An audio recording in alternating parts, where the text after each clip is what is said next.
Hello, नमस्कार, आदाब, सत श्री अकाल और अस्सलाम वालेकुम। मैं हूं मोहम्मद अहमद काज़मी, लेकर आया हूं आपका पसंदीदा कार्यक्रम आपके रूबरू। इस कार्यक्रम में हम आपको कुछ जानकार लोगों से मिलवाते हैं और देश के जो हालात हैं उस पर चर्चा करने की कोशिश करते हैं और वो पहलू सामने लाने की कोशिश करते हैं जो आमतौर पर आपको, जो जिसे मेन स्ट्रीम मीडिया कहा जाता था, अब उसे गोदी मीडिया कहा जाता है, वो आप तक नहीं पहुंचाता।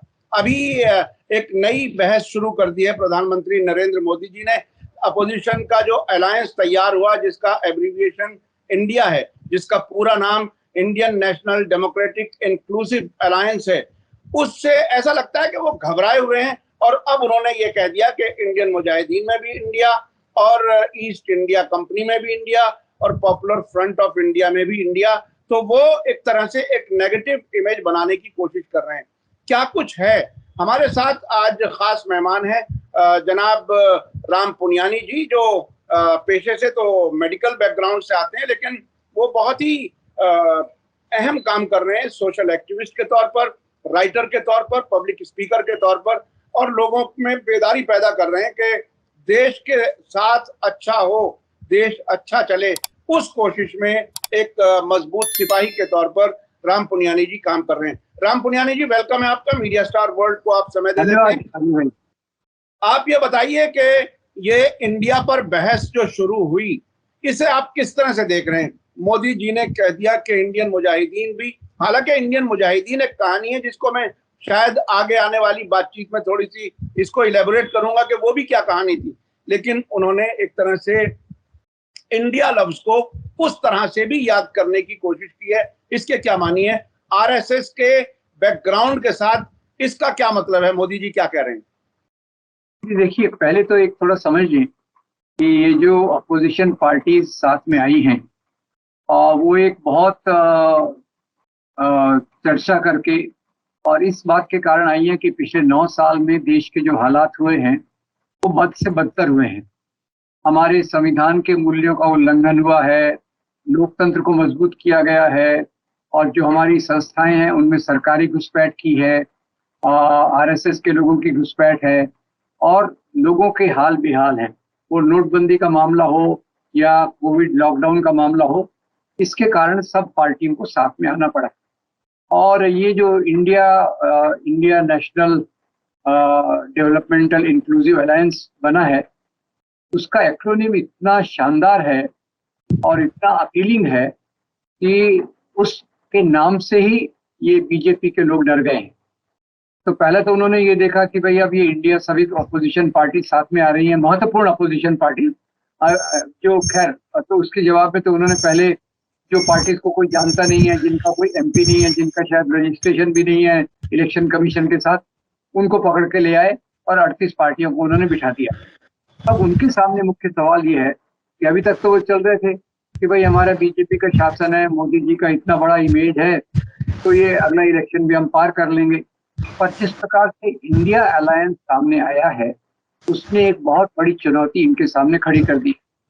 तब उनकी कोशिश यही है कि पहले तो इस इंडिया शब्द को बदनाम किया जाए, इसको पाश्चात्य वेस्टर्न शब्द बताया जाए और इसको बताया जाए कि भाई ये एक खास लोगों से जुड़ा हुआ है, ये भारत का प्रतिनिधित्व नहीं कर रहा।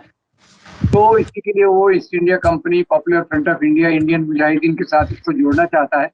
तो इसके जवाब में भी जयराम रमेश और बाकी कांग्रेस के लीडर्स ने बहुत अच्छे से बताया कि इंडिया शब्द तो हमारे संविधान की शुरुआत इंडिया से ही होती है। हमारे संविधान का पहला वाक्य ही है, इंडिया दैट इज भारत। यानी इंडिया शब्द का इस्तेमाल तो हमारे कॉन्स्टिट्यूशन के हिसाब से भी है। और अभी तक मोदी जी ने जितनी स्कीम्स चालू की हैं, खेल इंडिया, टीम इंडिया, वो सब उन्होंने की है। उनका एक वीडियो भी वायरल हो रहा है जिसमें वो जनता से बुलवाते हैं कि टीम इंडिया जीतेगी, इंडिया जीतेगा, इस प्रकार के नारे भी लगवाते हैं। तो इंडिया का उपयोग जो है ये तो पिछले 200-250 साल से बहुत रेगुलर तरीके से चल रहा है और इसमें भारत भी जुड़ा हुआ है।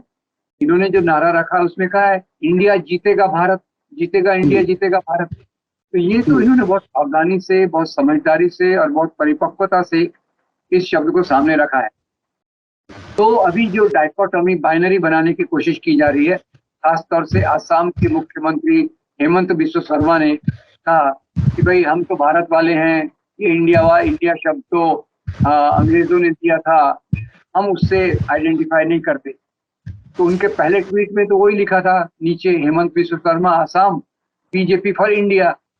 जब लोगों ने ध्यान दिलाया तो उन्होंने पहले बीजेपी फॉर भारत कर दिया, पर पूरे नेशनल बीजेपी का तो अभी भी है BJP of India. Election commission of India, supreme court of India, Indian railways, ये सब तो प्रचलित शब्द हैं।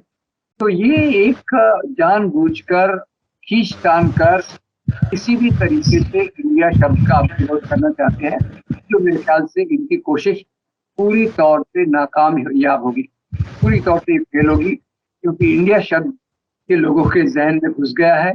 और कोई हमारी सभ्यता ऐसी तो है नहीं, 4000 पहले इंडिया शब्द नहीं था तो अभी हम उसका इस्तेमाल नहीं कर सकते। कैसे समाज बढ़ता है, समाज के साथ साथ नई चीजें आती हैं।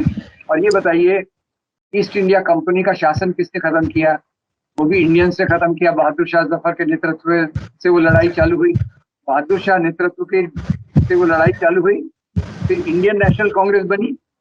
इंडियन नेशनल कांग्रेस जिसने पूरे आजादी के आंदोलन को, भारत को आजादी दिलाने के लिए ये की। फिर हमारी जो एक बहुत महत्वपूर्ण किताब है सुरेंद्रनाथ बैनर्जी की, उनका टाइटल ही यही है, India a nation in the making. तो आप इंडिया को भारत से अलग नहीं कर सकते। ये एक ही सिक्के के दो पहलू हैं, एक ही साथ जुड़े हुए हैं। इसीलिए हमारे संविधान निर्माताओं ने जब कहा इंडिया दैट इज भारत, उसमें दोनों चीजें थी कि हमारी प्राचीन परंपराएं भी हैं, और जो हम आजादी के आंदोलन के दौरान, अंग्रेजों के शासन के दौरान जो परिवर्तन आए वो भी उसमें है। और ये मैं काजी भाई आपको बताना चाहता हूँ, कोई भी सभ्यता, संस्कृति, देश अगर केवल पिछली बातों को देख के चलेगा तो कभी प्रगति नहीं कर सकता। कोई भी सभ्यता, संस्कृति, देश केवल एक धर्म को लेकर चले तो प्रगति नहीं कर सकता। कोई भी सभ्यता, संस्कृति, देश केवल पुरानी बातों को लेकर, जो नई चीजें स्वाभाविक रूप से आगे नेचुरल तरीके से आई है, किसी ने शब्द को थोपा नहीं है। अगर ईस्ट इंडिया कंपनी बनी तो इंडियन नेशनल कांग्रेस भी बनी, इंडियन नेशनल मूवमेंट भी खड़ा हुआ। तो ये जानबूझकर कोशिश कर रहे हैं कि अपोजिशन की जो अलायंस है, जो बहुत मजबूती से उभर रहा है, बहुत ताकत से उभर रहा है, उसको किसी न किसी तरीके से बदनाम किया जाए। ये इसके पीछे की कोशिश है, इसमें कोई ईमानदार सोच इनके पीछे नहीं है। अच्छा, अब से पहले बीजेपी आरएसएस जो नेशनलिज्म की बात करती रही है, उसमें जाहिर है वो एक तरफ हिंदुत्व का एलिमेंट, दूसरी तरफ नेशनलिज्म का, इस दोनों के बीच में से इंडिया और भारत को अगर निकाल दिया जाए तो फिर क्या रह जाता है उनके पास? यानी क्या इस अपोजिशन ने बीजेपी आरएसएस का जो वो प्लैंक था, जो स्लोगन था, वो छीन लिया है? आप उसे किस तरह से देख रहे हैं? उसके सियासी मानी क्या समझ रहे हैं? देखिए, इनका जो स्लोगन है, ये तो जैसे एक तरफ मुस्लिम लीग ने मुस्लिम राष्ट्र की बात की, पाकिस्तान की बात की, इन्होंने हिंदू धर्म के नाम पे हिंदुत्व की बात की, हिंदू राष्ट्र की बात की। वैसे भी जो आज के बीजेपी के पूर्वज हैं वो इंडियन फ्रीडम मूवमेंट में तो थे ही नहीं, उनकी तो कोई जगह ही नहीं है, उनका तो कोई इसमें इतिहास ही नहीं है। अगर इतिहास है तो ब्रिटिश लोगों की चाकरी करने का अधिकार है, उसको उनके सामने झुकने का अधिकार है। उनका तो वही इतिहास है कि वो ब्रिटिश के सामने कैसे झुके, ब्रिटिशों की बात को कैसे माना। और तो इसलिए उनको इनको actually India that is Bharat से कोई लेना देना नहीं है। इनको इंडिया दैट इज भारत से लेना देना नहीं है। इनको एक हिंदू राष्ट्र चाहिए, एक धर्म के नाम वाला राष्ट्र चाहिए, जिसमें दूसरे धर्म के लोगों के लिए कोई सहिष्णुता नहीं है, सहानुभूति नहीं है। वो उनके पॉलिटिक्स में हर समय दिख रहा है। इसीलिए तो ये इंडिया अलायंस आया और उसका बहुत बहुत बड़ा इम्पोर्टेंस हमारे जीवन में है। अच्छा राम पुनियानी जी, अब आप बीजेपी की जो अब मौजूदा हालत है, हालत मैं खास तौर पे इसलिए कह रहा हूं कि कर्नाटक इलेक्शन हारने के बाद, हिमाचल हारने के बाद, दिल्ली एमसीडी हारने के बाद, इसके बाद में जो एक टाइम था, आपको याद होगा कि गोदी मीडिया पूरे भारत को गेरुआ करके दिखाता था कि अब तो देखिए सब जगह झंडा फहर गया है आरएसएस बीजेपी का। अब वो क्या आपको सिमटता हुआ नजर आ रहा है 2024? बिल्कुल, आपने सही कहा कि एक तो अभी 13 राज्यों में सरकार है जो अपोजिशन की पार्टियों की सरकार है, एक। दूसरा, कई जगह क्षेत्रीय पार्टियों की सरकार है। कम से कम 13 राज्य ऐसे हैं जिनकी सरकारें इंडिया के साथ आइडेंटिफाई करती हैं, बाकी कुछ रीजनल पार्टीज हैं। तो वैसे भी आप जो देखेंगे, बीजेपी का जो नक्शा है वो सिमटता जा रहा है, और अभी 3-4 असेंबली इलेक्शंस के चुनाव आएंगे तो और सिमट जाएगा। और जिस प्रकार से अभी लोगों में हताशा है, तो मैं हेल्पलेसनेस है। बीच में इंटरप्ट कर रहा हूँ। 13 तो वो राज्य हैं जो विपक्ष की पार्टियों की हुकूमतें हैं, लेकिन शायद इस आधी दर्जन वो भी सरकारें हैं जो तोड़फोड़ करके इन्होंने बनाई हैं, वो भी उनके साथ नहीं है। यानी अगर उस तरह से सही फिगर निकाला जाए, मुझे याद आ रहा है जब तेलंगाना में कुछ लोग पकड़े गए थे, वहां के चीफ मिनिस्टर ने एक प्रेस कॉन्फ्रेंस में बताया था कि ये कहा है उन मुजरिमों ने कि 10 राज्यों में तो हमने तोड़फोड़ करके सरकार करा दी, अब 4 राज्यों पर अभी जो अगली नजर जो है टारगेट इन 4 राज्यों में है, जिसमें तेलंगाना और दिल्ली भी शामिल था। तो वो उस तरह से 13 राज्यों से तो और कहीं ज्यादा आंकड़ा सही, अगर सही मानों में पब्लिक सपोर्ट के साथ अगर देखा जाए, जो ये एमएलए खरीदे गए, कहीं कहीं तो सैकड़ों करोड़ तक की कीमत बताई गई एक एक एमएलए की, उसके बाद तो शायद और भी सिमटा हुआ नक्शा नजर आएगा बीजेपी का। देखिए, इनकी ज्यादा ताकत तो एक ऐसा है कि जो आरएसएस के सभी सहयोगी संगठन हैं वो इनके साथ जुड़े रहते हैं, चुनाव के समय काम करते हैं, हर एक बूथ को मैनेज करते हैं। और फिर ये जो ये अपने इलेक्टोरल बॉन्ड्स हैं उसके माध्यम से इनके पास पैसा बहुत आ गया है। फिर ये इसका सबसे बड़े डोनेशन कॉर्पोरेट वर्ल्ड इनको देता रहा है। तो इनकी रियल ताकत लोगों के बीच में नहीं है। ये चुनाव को जिस प्रकार से मैनेज करते हैं, और अगर चुनाव में हार भी गए तो फिर से जैसे मैनेज करते हैं ऑपरेशन कमल करके, कितने राज्यों में हर जगह कोशिश करते हैं ऑपरेशन कमल।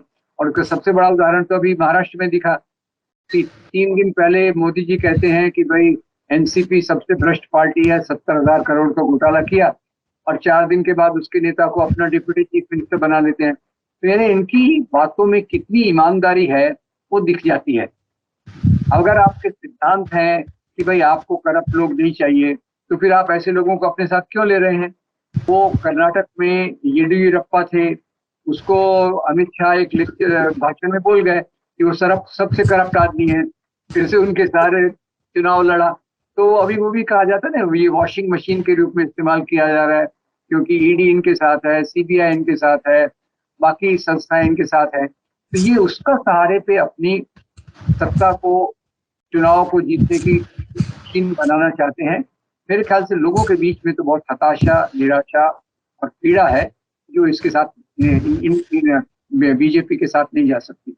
अच्छा राम पुनियानी जी, आप शायद उन बहुत कम लोगों में से हैं जिन्होंने भारत जोड़ो यात्रा को शुरू से अप्रिशिएट भी किया, आपने उसमें हिस्सा भी लिया, और आपने ये भी कहा कि ये देश के लिए उम्मीद की किरण है।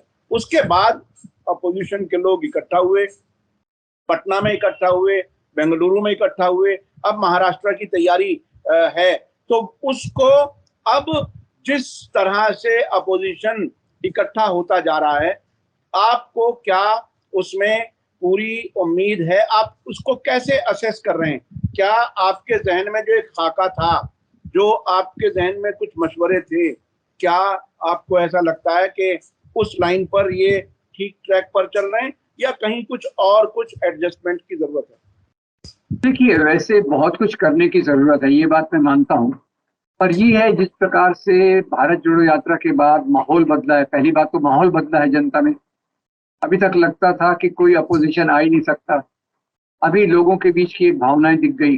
दूसरा, अपोजिशन पार्टीज में भी आपसी मतभेद बहुत हैं, और पटना में मिलके उन्होंने पहले डिमॉन्स्ट्रेट किया कि हम अपने मतभेद, जो छोटे मोटे मतभेद हैं, इसको साइड में रखेंगे, और उसके बाद बावजूद छोटे मोटे मतभेदों के बावजूद हमारा जो बड़ा खतरा है भारतीय जनता पार्टी की सरकार, उसके खिलाफ साथ में आएंगे। तो बेंगलोर की मीटिंग में उन्होंने एक बहुत बड़ा कदम उठाया। और अभी जो उनकी बाकी और बचे हुए छोटे मोटे मतभेद हैं, और आगे चलकर जनता में किस प्रकार से काम होना चाहिए, चुनाव जीतने के लिए क्या करना चाहिए, उसके लिए बहुत बड़ी योजना बनानी पड़ेगी। यानी मैं जहां तक पहले पूरी नाउम्मीदगी थी, अभी लगता है कि उम्मीदगी के रास्ते पर हम चल पड़े हैं। पूरी उम्मीद अभी भी मैं नहीं कहूंगा, उम्मीदगी के रास्ते पर चल रहे हैं, और इसी प्रकार से अगर वो चलते रहें तो ये काफी संभव है। एक बात और मैं जोड़ना चाहता हूँ, एक तरफ तो पॉलिटिकल पार्टीज होती हैं, दूसरी तरफ सिविक सोसाइटी ग्रुप होते हैं, एनजीओ होते हैं। और आप देखिए कर्नाटक में भी जब चुनाव हुए, वहाँ इंडुलू कर्नाटका के नाम से कर्नाटका के बहुत सारे एनजीओ, सिविल सोसाइटी ग्रुप साथ में आए, और भारत जोड़ो यात्रा के बाद में भारत जोड़ो अभियान के नाम से बहुत सारे सामाजिक कार्यकर्ता और ऑर्गेनाइजेशन साथ में आए हैं, जो एक बैकअप का काम कर रहे हैं। अब वो स्वतंत्र है, किसी पार्टी में नहीं है, पर वो एक माहौल बना रहे हैं कि भारतीय संविधान को बचाने के लिए, लोकतंत्र को बचाने के लिए हमें किस प्रकार से आगे आना चाहिए। तो एक तो पॉलिटिकल पार्टीज का रोल, दूसरा सिविल सोसाइटी का रोल, ये दोनों में मुझे काफी उम्मीद दिख रही है अभी आज के हालात में। अच्छा, आपका इंटरेक्शन होता रहता है बहुत उन लोगों के साथ जो, जिसको आपने सिविल सोसाइटी का नाम दिया, जो सोशल एक्टिविस्ट्स हैं, जो किसी पार्टी में नहीं है लेकिन देश का भला चाहते हैं, उनमें ओवरऑल कैसा माहौल है, कैसा रिएक्शन है इस नई तब्दीली के साथ? देखिए, उनमें माहौल ऐसा है कि इस बार तो हमको कैसे भी अपने सब मतभेदों को साइड में रख के केवल एक ही लक्ष्य सामने रखना है, वो है 2024 का चुनाव। 2024 के चुनाव में हमको पूरी सक्रियता से कोशिश करना है कि जनता तक ये मैसेज को ले जाया जाए कि हमारी आज की समस्या किस कारण से है, हमें किस किस प्रकार की समस्याओं को झेलना पड़ा। बेरोजगारी, महंगाई, किसानों का सवाल, नोटबंदी का सवाल, जीएसटी का सवाल, ये सब चीजों को लोगों तक ले जाने के लिए ये सिविल सोसाइटी ग्रुप्स काफी कमर कस रहे हैं, ऐसा मुझे लगता है। और वो काफी संतोषजनक बात भी है, जिससे थोड़ी उम्मीद और भी जगती है। बहुत बहुत शुक्रिया राम पुनियानी जी, आप हमें समय दे देते हैं उसके लिए बहुत बहुत शुक्रिया। लेकिन हमें बहरहाल वो बात याद रखनी चाहिए कि मोदी जी अपने विपक्षियों को किस किस रंग में दिखाने की कोशिश कर रहे हैं। कहीं वो आतंकवाद से उसे जोड़ने की कोशिश कर रहे हैं, कहीं किसी तरह से। हाँ, वो जो शुरू में मैंने वादा किया था वो मैं चलते चलते जरा बता दूं अपने दर्शकों को। ये जो इंडियन मुजाहिदीन की कहानी शुरू हुई, देखिए मैं इंटरनेशनल अफेयर्स को कुछ जरा और बारीकी से पढ़ने की कोशिश करता हूं। जिस जमाने में इंडियन मुजाहिदीन नाम हमारे यहाँ चलना शुरू हुआ, उससे कम से कम साल 1.5 साल पहले से अमेरिका में एक वहां के थिंक टैंक ने ये कहना शुरू किया, जो इंडिया और पाकिस्तान दोनों के साथ दोस्ती बना करके चलने की बात सोच रहे थे वाशिंगटन में बैठे हुए लोग, उन्होंने भारत को ये समझाने की कोशिश की कि आप क्रॉस बॉर्डर टेररिज्म की बात ना किया करें, यानी पाकिस्तान को ना चिढ़ाया करें। और वहां से ये कहना शुरू किया कि इंडिया में होम ग्रोन टेररिज्म है, ये बात उन्होंने कहना शुरू की। उसके फौरन बाद हमारे यहाँ उसका सही ट्रांसलेशन ये हो गया कि इंडियन मुजाहिदीन, ताकि मुसलमान का नाम कनेक्ट हो जाए, और होम ग्रोन टेररिज्म जो अमेरिका ने हमें पढ़ाया था वो हमने अपने यहाँ एक नाम अडॉप्ट कर दिया। अब इंडियन मुजाहिदीन का नुस्खा नाकाम कहाँ हुआ?